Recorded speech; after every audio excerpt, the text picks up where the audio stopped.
running for office, Democrats running for office in places that have been heavily red, just a lot more diversity in the kinds of people who are deciding to run for office, I think is really going to be important moving forward. I think so.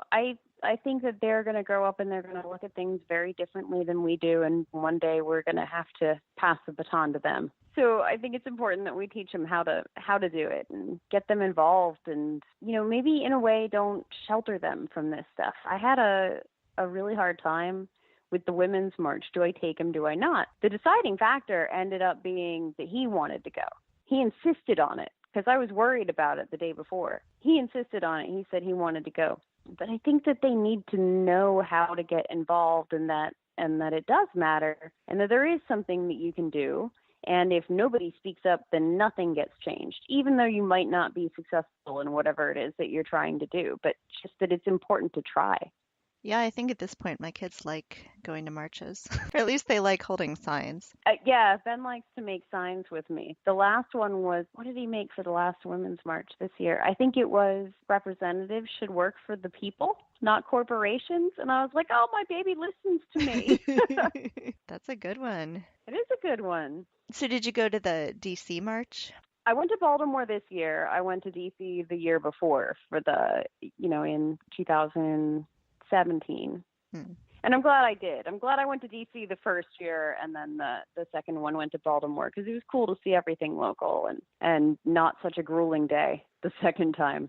Let's talk about your district a little bit. Where exactly is the Maryland First District, and what sorts of areas does it include? So it is a huge district. Geographically, it's the biggest in the state. So it's like 4.5, maybe 5 hours from end to end.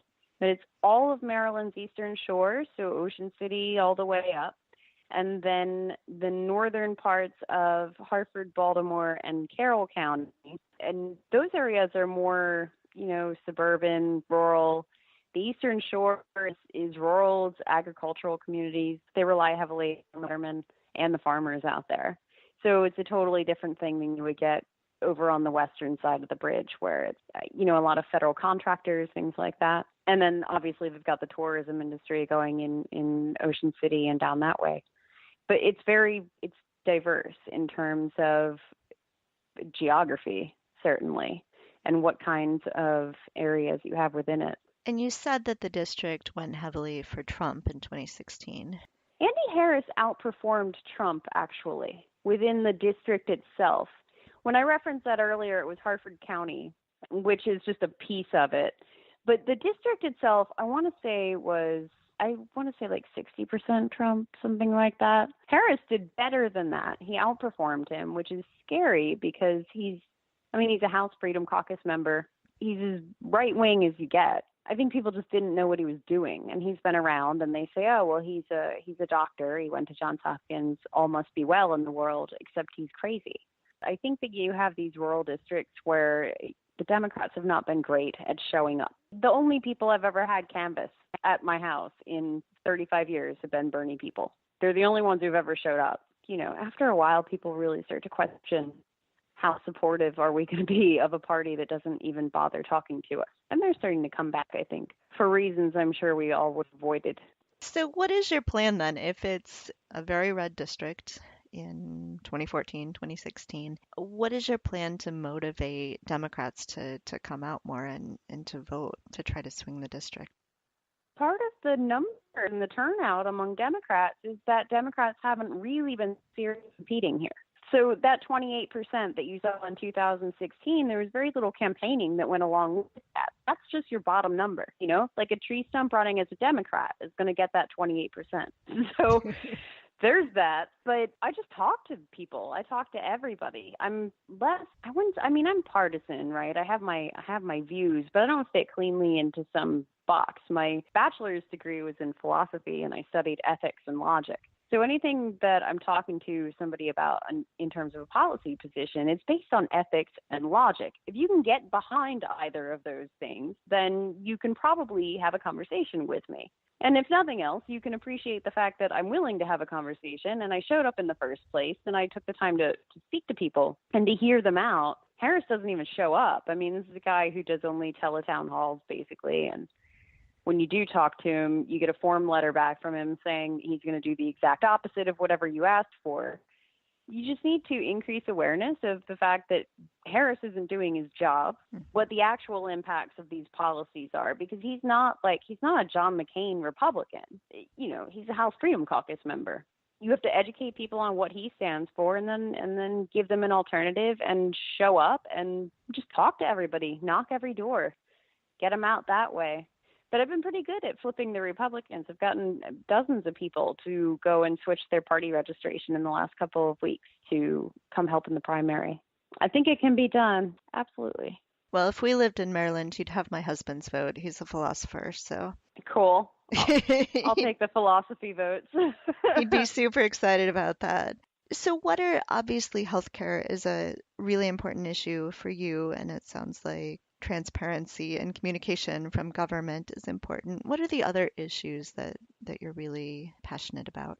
I always find this question far more complicated than it should be because I like principles, and I believe that all of the issues are really interrelated. So, the way that you address healthcare might be a totally different issue if you increase minimum wage.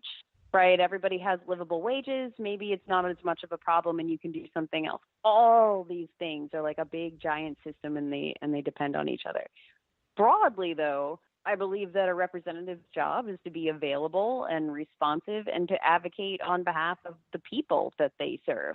So maybe that's an anti-corruption as an issue. I don't know. Or just knowing who you work for and getting big money out of politics so that it's efforts are focused where they should be, which should be improving the lives of everyday people, not just those who can go and afford to buy your vote. It doesn't matter. Little guys should matter just as much.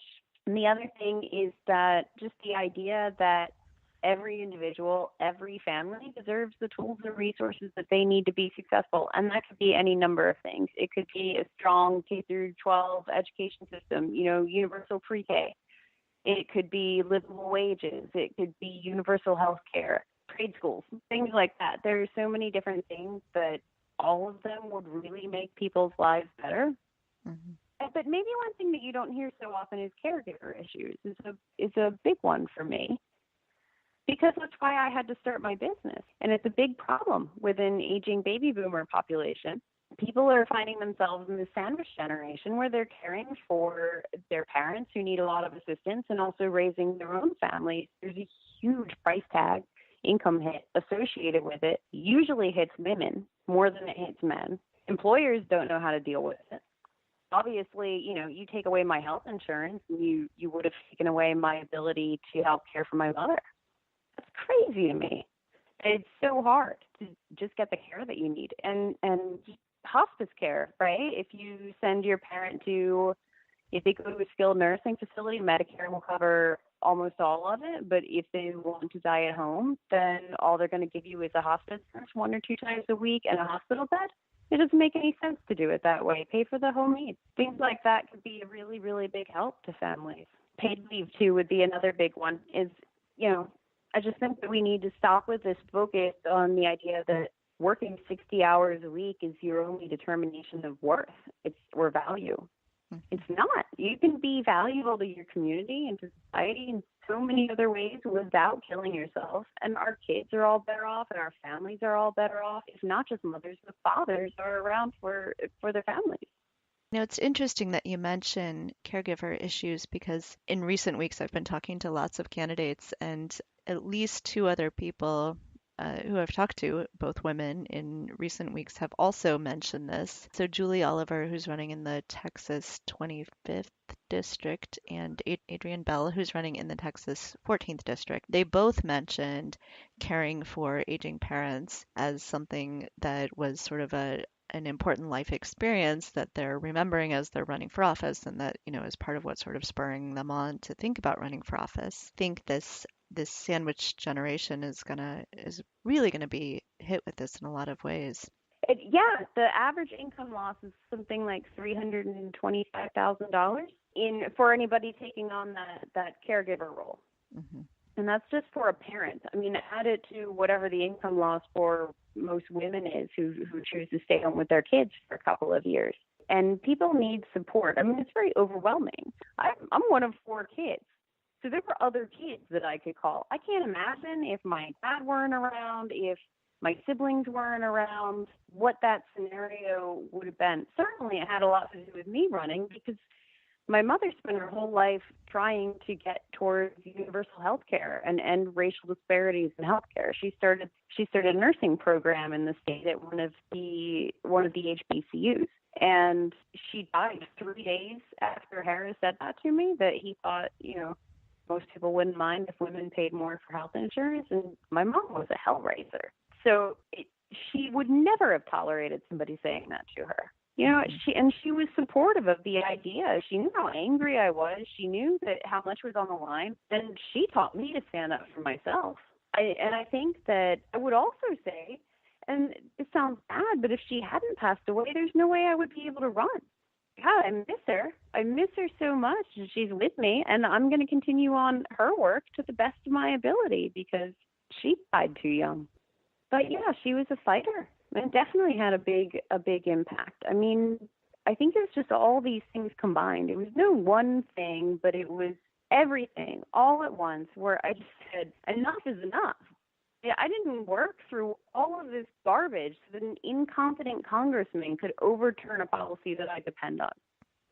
Yeah, I think that's very, very inspirational, and I'm extremely happy that you are bringing your passion to this race. So, on a lighter note, I noticed that you're an ordained minister and can preside over weddings. I can. Have you? I have. I've signed marriage license. I've signed one marriage license. I've also signed one.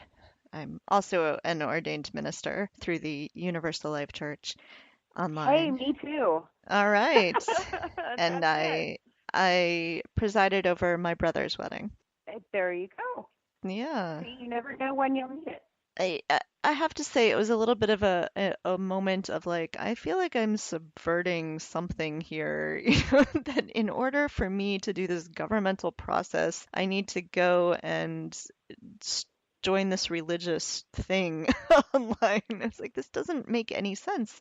This shouldn't be how government works, but It gives you a different perspective on them, doesn't it?